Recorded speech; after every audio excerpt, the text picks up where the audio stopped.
Hey guys, into the end here, back for another video. Yesterday when I made my ladder climbing video with Stone Scar aggro, I said that there were 24 hours left until the monthly reset, and that was incorrect. Apparently there's an extra day. So it's now it's gonna be over in about 26 hours from now. But it was more like 50 hours when I made the video yesterday. So yesterday I used the Stone Scar aggro deck for the ladder climbing. Today I'm going to use Armory. After the video was finished, I played a few more games and I climbed a little higher. I'm at 54 at the moment, and we'll see how high we can go. We'll do maybe 4 or 5 games with the Tavrod Armory deck.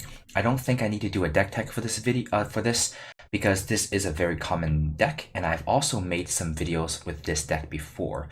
Since the last video that I've made, I have made some very small, very minor changes. I added 2 copies of Maiden and 2 copies of Valkyrie Enforcer, and the core of the deck is largely the same. There's always a few sort of flex spots where you can tweak based on the meta, and right now I think Maiden and Enforcer are pretty good. I don't see quite as many aggressive decks in the beginning of the month when a lot of people are climbing using aggressive fast decks. Then I would cut those and put in maybe like 3 or 4 copies of early game interaction spells like Suffocate, Annihilate, or even Plague. So now the meta is a little bit slower. We're gonna go ahead and do some games with Armory. Like I said in the video I made yesterday, this isn't really meant to showcase the deck. This is really just to show you how I do the month end ladder rush. We'll talk through some of our games, talk through some of the decisions that we make. So for those of you who did not like yesterday's video, I mean, not that you don't like yesterday's video, but if you don't like that style of all-in do or die aggressive deck, then maybe this is a much sort of on the other extreme, which is a more slow mid to late range, more of a control deck. I think that Armory is one of the most interesting decks in this game. From someone who plays Magic, who came from Magic, this is the only deck that is nothing like any Magic deck. You know, Stone Scar aggro, you can kind of compare that to red deck wins or mono red decks, but this is truly something that is completely unique to okay, so this hand's pretty good. I will have to play Seed of Chaos, but we can seek power for a Justice, and then we are good to go because we can then turn 3 Quarry or turn 3 Rakano Artisan. So I think this hand, it's not the fastest hand, but I think for a slower mid-range to late game control deck, this is fine. My opponent is playing, just as I was saying that the meta is not as fast and not as aggressive, we now have a very fast aggressive deck, and we might be punished for using slower cards like Maiden and Valkyrie Enforcer. We don't have any real way to clear the board once we've fallen behind other than Harsh Rule, but even the Harsh Rule is I'm gonna go ahead and trade one of my swords for the attacker. It's actually, against decks like this, it's actually best to try and get their threats off the table rather than deploying your own blockers, because when you play blockers, they can always remove it. No, we're in trouble. So I think we're gonna lose this game if we don't get another land. At least we need 2 more power to not die in 2 turns. So instead, we're gonna go ahead and Quarry and take a gamble that we get some kind of non-depleted power source, because we can play the Artisan. He's probably gonna burn it, or I can block 1 unit, but that's not gonna help me win the game. We do have to take a risk. So playing Quarry, I think, is our best bet. Okay, so we're screwed because both of these are depleted power sources. So we're going to be taking a ton of damage if he has Rally or Bandit Queen. If not, we're taking 5 damage. 4, 5, 6, 7. Okay, so he doesn't have Rally or a Bandit Queen. So we're pretty lucky. If we draw any kind of non-depleted power source, we can Harsh Rule and basically win this game, because my opponent has just gone all in that we don't have it, and we don't have it. That's too bad. if we can survive one more turn, I think we could have done it. Let's take the Quarry here and hope that we don't die to this attack. I think it's very unlikely though. We'll chump the 5-3 and take 8, 9, 10, 11, 12, 13. So we'll be at 3. He needs to have absolutely nothing to not kill us here. And the fact that we paused meant that he did have something. That's too bad, because if we had gotten a power source, or if we had been able to play the Rakano Artisan on the previous turn to block one turn, we would have been alive through the skin of our teeth. But wow, that loss cost me almost 50 ranks, 40 something ranks there.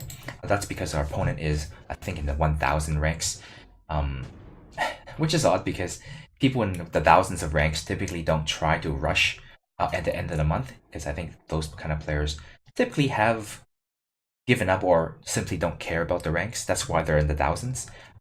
So it's interesting that he decides to play a real deck to try and climb back up. So that last hand was no good because we have no, our power wasn't great, and we also have no interaction or no play for quite a few turns. So this hand is actually really good. Turn 2, we do need another Justice for turn 3 and 4, but oh, now we can play that on turn 4. So this is pretty good. We just have to draw a couple more power, and then this hand is fantastic. Well, we dropped a lot of ranks for that loss. Perfect, this is exactly what we're hoping for. We need to Sigil the Justice the most, so grab that.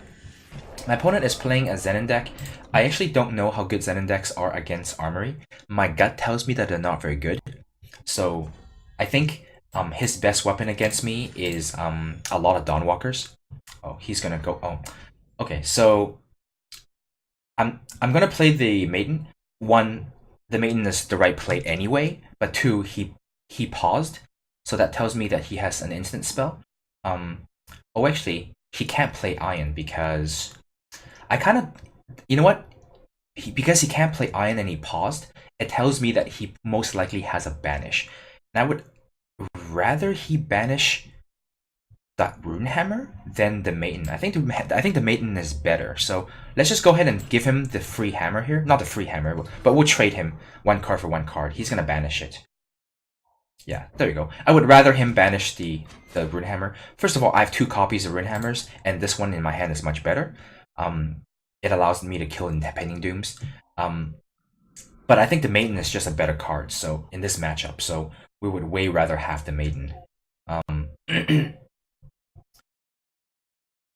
So I would like to play the Maiden first, and then hammer it next turn to get a 1/1 2/2 weapon. But I think he will probably have some kind of way to buff this, or if he removes the Maiden. Actually, if he has a Zenith Initiation, he's still just trading with the Maiden 1/1. He can kill this for free, but you know what? I think that's actually okay. So let's just play the Maiden. If he has a way to kill, if he has a way to buff the Auric Interrogator, then he gets a card out of it. But then, oh, okay, well that's too bad. That's fine. We'll take the 4. Okay, a power would have been great, but this is okay as well.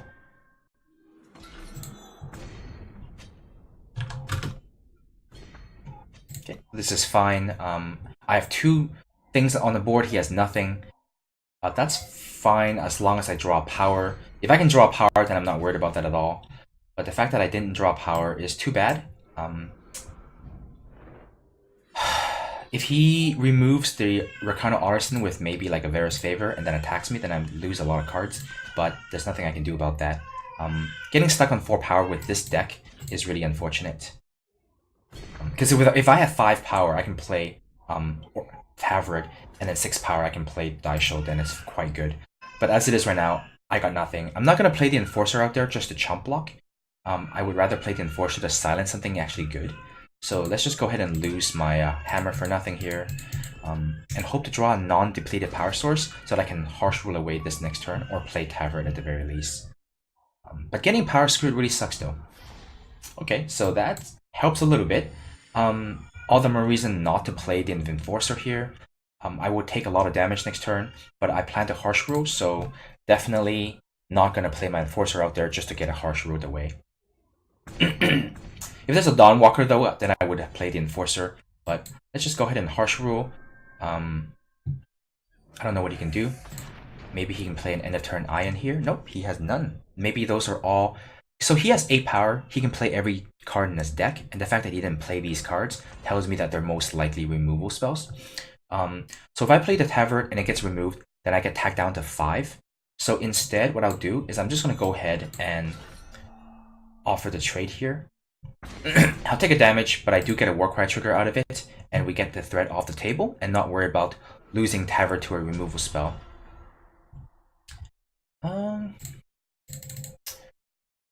So if I play Tavrod and he has a removal spell, I get hit by 5, I go to 4, but I think it's better than Harsh Rule. Or is it? He's playing 1 threat per turn, and he's basically playing... See, the thing is, if I play Harsh Rule, and I do draw power, my Daisho can actually take over the game, and I don't need the Tavrod in play. So the two best plays is play Tavrod and hope he doesn't have a removal spell, but I'm banking on the fact that he does have a removal spell. So instead, I think it's better to play Harsh Rule, and get the 5/6 out of the way and hope that he runs out of threats. Because if he has 3 removal spells in his hand, then he can't play anything next turn. Okay, so he kept drawing gas. But that one is fine. I can beat that card. With... Oh, I can't play the Daisho because I'm missing a power still because that's depleted. So I guess I could play Tavrod here. Once again, it's the same risk. If I lose Tavrod, I take 4 going to 5. If I play the sword, I simply trade. I think I'm just going to continue to trade here. I will play Tavrod. I will play the Tavrod when I have no more removal spells left and I have no options. He had the banish. He must have just drawn the banish because otherwise he would have banished the previous Sword of Icaria that was used to kill his Reinhardt there. So if he kills this, he takes me before I go to 1.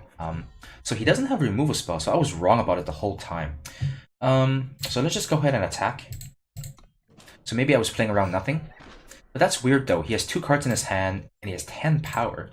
It's very unusual that he wouldn't be able to play something. So we'll go ahead and fight. Play the second Tavrod.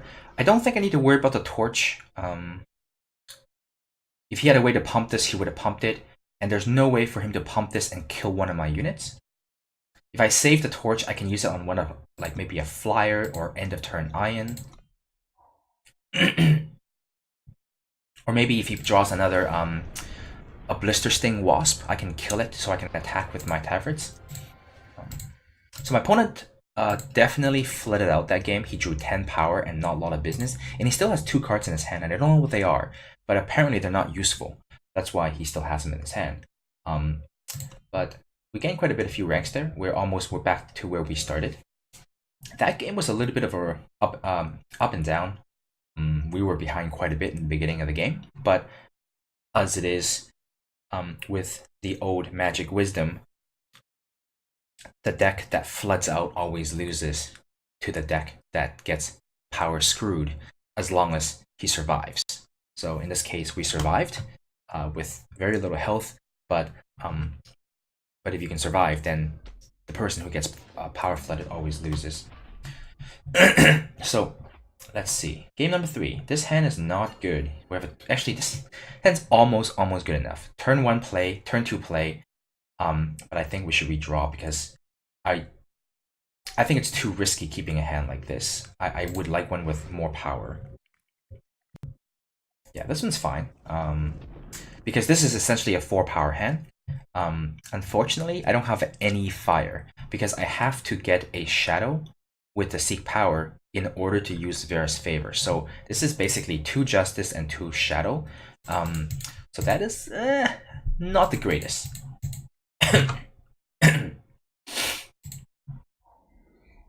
Oh, it's a Convery deck. Oh, there it is. Alright then, now I'm not worried anymore. So let's just go ahead and grab a Shadow. I don't have to really worry about this anymore. Because if I didn't draw this Fire Sigil, I would have not played the Seek Power for the first 2 turns and see what else see if I draw into another power naturally. there's no real need to play this on turn 1. I mean, my deck is not super fast and aggressive, as long as I'm not slowed down by a full turn by this card when I need the power. Okay, we'll play this. We're definitely going to save the Vara's Favor. We have plenty of power. This can trigger Aegis. This can kill a 1/1. Definitely hold this in our hand. This is it's a red Combray list. I think the most recent ETS Invitational or something Invitational, there was, more power. Not good. There were a ton. Actually, if I wait, I can get a 2/2 cudgel out of it. No, let's just not take damage for no reason. Because he could always play an Obelisk next turn, and I can no longer kill it with my favor.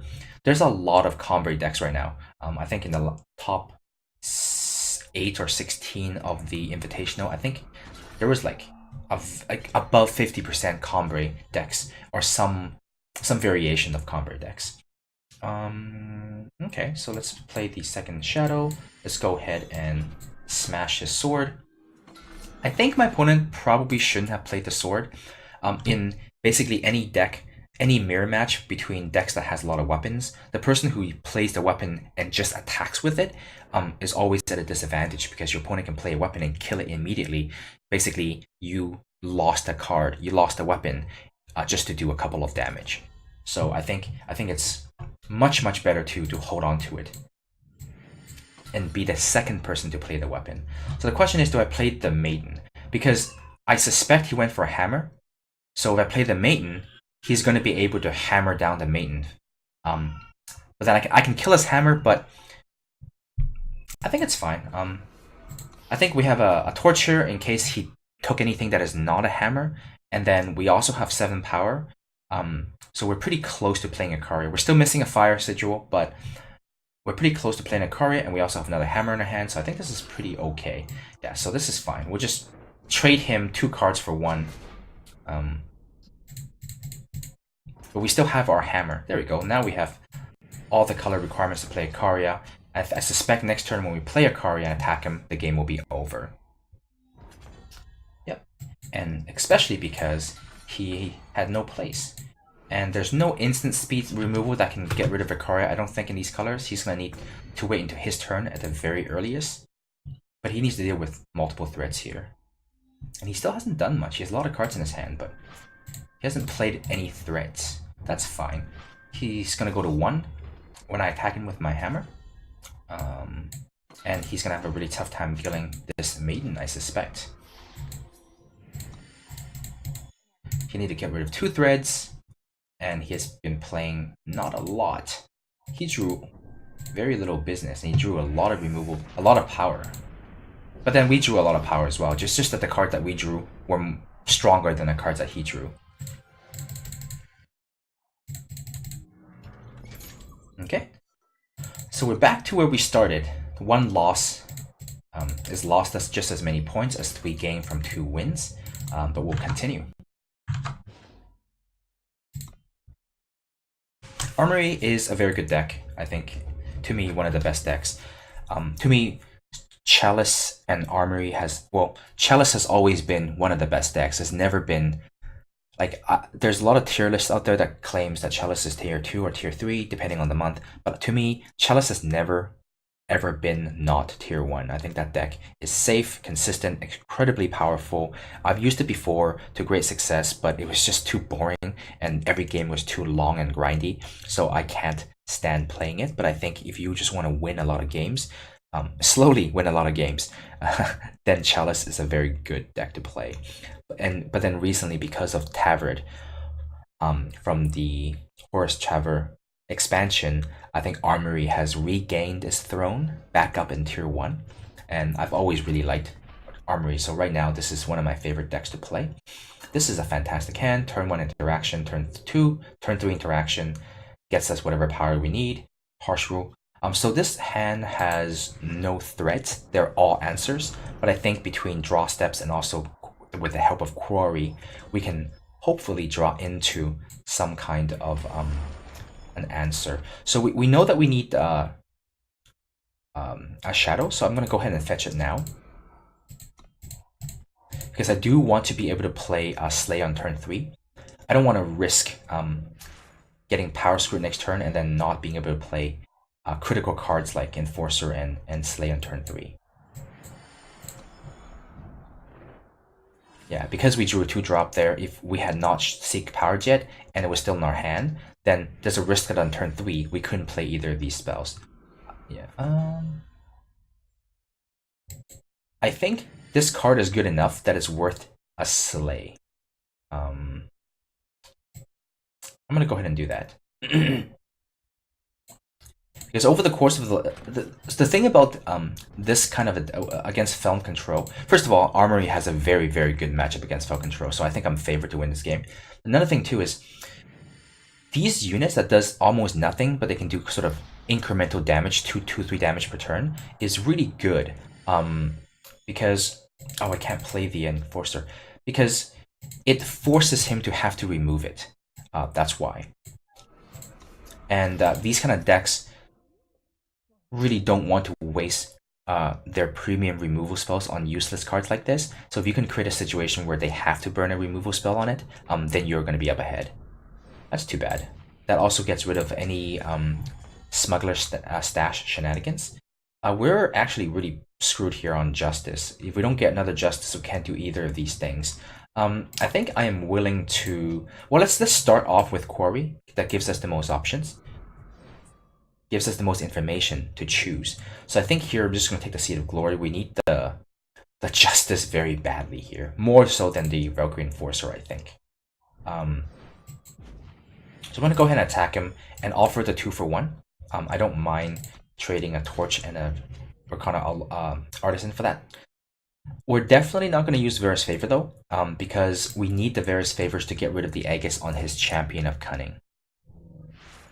Oh, interesting. Okay. Levitate is a tech that Feln Control uses to get rid of opposing opponents' Aegis units. Sure. Yeah, this is a very good card that you can use to knock off Aegis off of, say, a Bartholo. Because you do draw a card back from it. So really, all you're trading is 1 power to get rid of Aegis, which is a good deal. Okay, so now we're going to actually start using the Vara's Favor because the Daisho straight up beats decks like this. So let's just go ahead and grab ourselves an extra power so that on the following turn we can go ahead and Daisho him. We don't care about this 3-5 too much, but I would like to have a threat on the table to force him to do something. It's also something I can use to block in case he plays a threat and I can't play the Daisho profitably.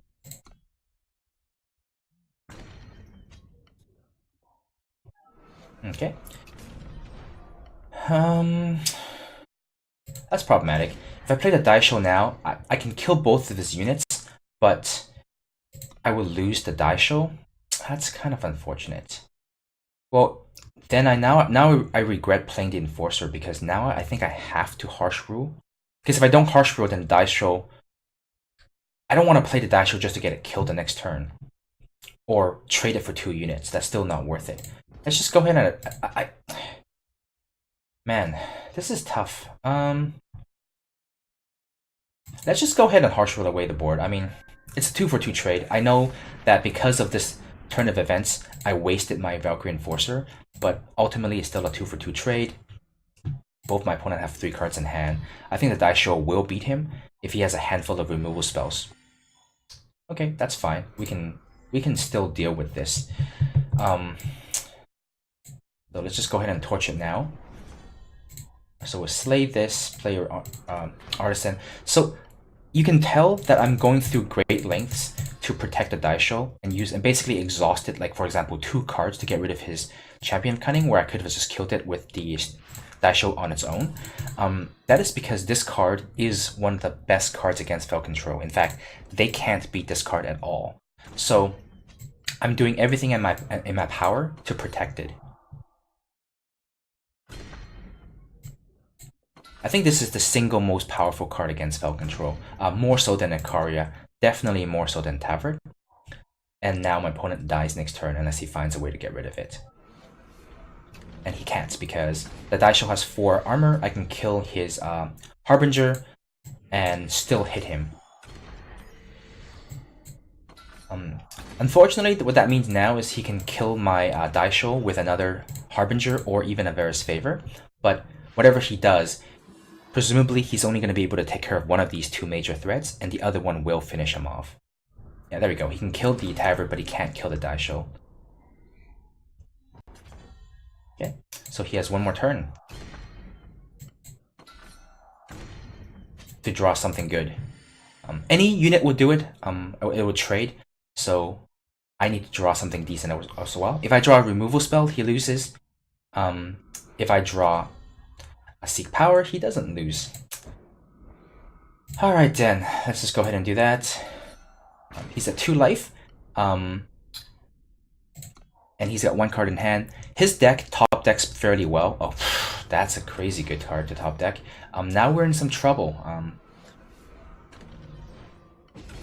We need to draw something better than... Oh, this is not terrible.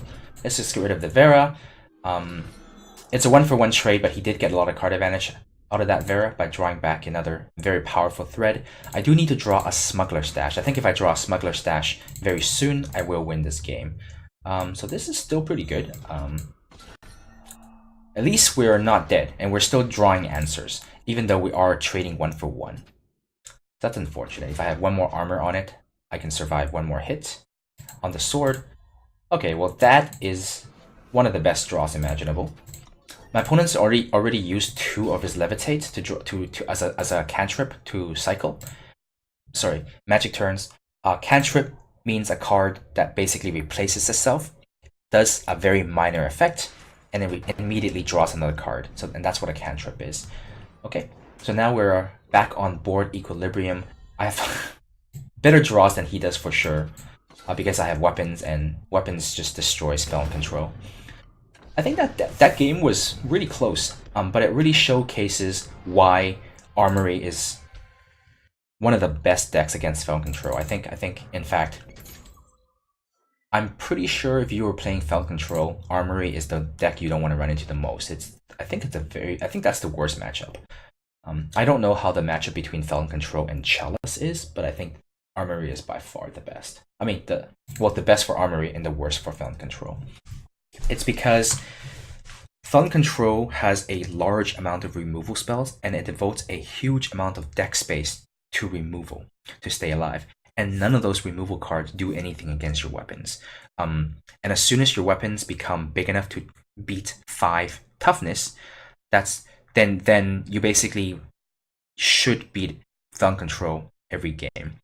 All of their units, most of the units have 5 health. Their Bloodcaster, the Champion of Cunning, and the Harbinger and the Steward of the Past, all 5 health. So as soon as you can get the 5 damage on your Auric hammers and Sword of Icarias, then chances are you will win the game. This is a very good hand. 2 Harsh Rules is a little too much, but turn 2 Artisan and then turn 2 Vara's Favor with all the colors is definitely good enough to keep. We'll start off the game with the Rakano banner. Yep, so against an aggressive deck like this, having a Vara's Favor turn 2 is quite good. I'm definitely going to play Vara's Favor over the Artisan, because against aggressive deck, you always want to remove units off the board. Because by playing a blocker, it's ineffective if your opponent can simply kill it. So this is really good. We took 4 damage on turn 2, that's sure, but my opponent has nothing in play on turn 3. That's very good for us. The best he can do is a charge Champion of Fury, which he doesn't even have, so he's in a lot of trouble. I can't imagine why a deck like this doesn't have a unit to play on turn 3 with this power. He's not influence screwed in any way. And in fact, I don't even know if decks like this play units that cost more than 3, so his hand must be all weapons, burn spells, or power sources. Oh, this is a bigger Skycrag. I see. Well, that's perfectly fine. We have lots and lots of removal spells. In fact, we have way too many removal spells. I'm more than happy if he plays a lot of big, expensive units that he can only play 1 per turn. That's perfectly fine. The worst thing, the worst thing that we have to face is if he has a ton of really small units, but I think at this point we're safe. I'm gonna go ahead and slay. Yeah, we're gonna go ahead and slay this, and then attack him for 2. It's a little less mana efficient, but I think it's worth keeping the 2/1 around. It can eventually block something if I want to play a weapon like a Daisho. Also, harsh rules are very good when I play a Daisho or any kind of weapon, because then I can just keep clearing the board of his units and keep hitting him with my weapon. So harsh rule is still got some good value here. Well, in this case, my opponent's pretty screwed, right? Let's play Tavrod and pass the turn. So the idea here is that I'm not going to block if he attacks with the Cinder Yeti, so I would like to block with the Rakano Artisan instead. That's why I didn't attack him. Because if he attacks me with this 3/2, then he definitely has like a mortar or something like that that will kill my Tavrod. Okay, so if he attacks me, oh wow, he has 7 points of burn in his hand. Okay, wow. All right. The good news is my opponent's down to 1 card, and I think he's screwed here. I'm gonna go ahead and kill this and hit him. So now he needs burn spells to kill this, because if he just keeps playing units, I can just keep killing his units. No, this is the worst unit for him to draw. That's really unfortunate. So let's just kill it. Now we're in a bit of trouble. We have 2 answers, but presumably he's going to draw into Vadius at some point, and the harsh rules are going to be really bad against Vadius. But my deck does top deck a little bit better because I have stronger cards in my deck. I wish I can stop making calls like that. He's gonna ultimate the Vadius, so even when I kill it, he still has the weapon. That's really problematic. It changes every single thread in this deck into a very powerful thread. This is most unfortunate. I'm in a lot of trouble. Yep. I'm gonna have to harsh rule, play the Maiden. Oh dear. I need some good draws to come back from this game. I think Smuggler Stash would be the best. Yeah, Smuggler Stash is my best play. Oh jeez. Phew. I didn't think I was going to lose that game when my opponent didn't do anything for 3 turns. I'm very surprised that his deck is such a mid to late game big Skycrag. I haven't played against very many big Skycrag decks before. That was really unfortunate. Every game I play, I always feel like I want to draw Smuggler Stash. Maybe it's a good time to up it to 3. We'll just reduce one of the Valkyrie Enforcers. Okay, we'll play one more game. If I win this next game, I should be back to where I started. So unfortunately, we didn't actually climb ladder. Hopefully we don't lose and go back to like 100 or something. Yeah, this deck is really consistent. It's very powerful. Once in a while, you end up with games like the last one where you run out of gas. But those games don't happen very frequently at all.